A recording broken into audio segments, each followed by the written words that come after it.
மந்திரக்காட்டில் flicker என்ற ஒரு குட்டி மின்மினி பூச்சி இருந்தது. மற்ற பூச்சிகள் பிரகாசமாக மின்னின, ஆனால் ஃப்ளிக்கரின் வெளிச்சம் மிகவும் குறைவாக இருந்தது.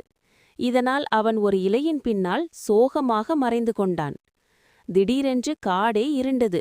க்ளூம் காப்ளின்ஸ் என்ற இருட்டு அரக்கர்கள் வந்து மற்ற மின்மினி பூச்சிகளின் ஒளியை திருடி ஒரு ஜாடியில் அடைத்தனர். ஃப்ளிக்கர் பயந்தாலும் தன் நண்பர்களை காப்பாற்ற முடிவு செய்தான். அவன் அளவு சிறியதாக இருந்ததால் அந்த அரக்கர்களின் கண்ணில் படாமல் தப்பினான். வழியில் பஸ் என்ற தேனீ ஒரு ஒட்டும் சிலந்தி வலையில் சிக்கியிருந்தது.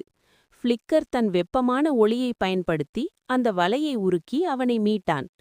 வில்லோ என்ற பழமையான மரம் அவர்களுக்கு ஒரு ரகசியத்தை சொன்னது. உன் ஒளியை நீ உள்ளே ஒளித்து வைக்காதே, துணிச்சல் குகைக்குச் சென்று அந்த மந்திரக்கல்லை தொடு என்றது.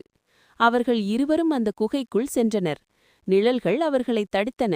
ஆனால் ஃப்ளிக்கர் பயப்படாமல் முன்னேறிய போது அவனது ஒளி ஒரு தீப்பந்தம் போல பிரகாசித்தது. மந்திரக்கல்லை தொட்டவுடன் ஃப்ளிக்கர் ஒரு தங்க கோளை போல மாறினான்.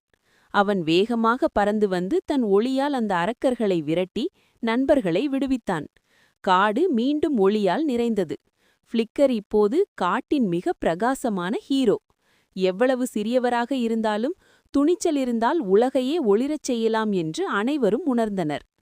அரக்கர்களிடமிருந்து தப்பிய மற்ற மின்மினி பூச்சிகள் ஃப்ளிக்கருக்கு நன்றி சொன்னார்கள். ஆனால் அந்த இருட்டு அரக்கர்கள் தங்களின் தலைவனான இருட்டு ராஜாவிடம் சென்று முறையிட்டனர். வானம் கருப்பாக மாறியது. ஒரு பெரிய நிழல் உருவம் இருட்டு ராஜா காட்டின் மேலே தோன்றியது.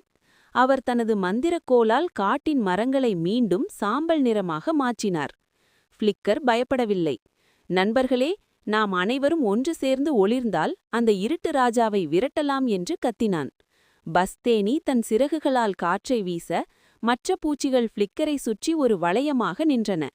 ஃப்ளிக்கரின் தலைமையிலான அந்த மாபெரும் ஒளி இருட்டு ராஜாவை தாக்கியது. இருட்டு என்பது ஒளியின் முன் நிற்க முடியாது அல்லவா? அந்த நிழல் ராஜா மெல்ல மெல்ல மறைந்து போனார். இப்போது ஃப்ளிக்கரும் பஸ்ஸும் அந்த காட்டின் நிரந்தர பாதுகாவலர்களாக மாறினார்கள். காட்டிலிருக்கும் ஒவ்வொரு பூச்சிக்கும் இப்போது தெரியும், எவ்வளவு இருட்டாக இருந்தாலும் ஒரு சிறு ஒளியால் மாற்றத்தை ஏற்படுத்த முடியும் என்று அனைவரும் உணர்ந்தனர்.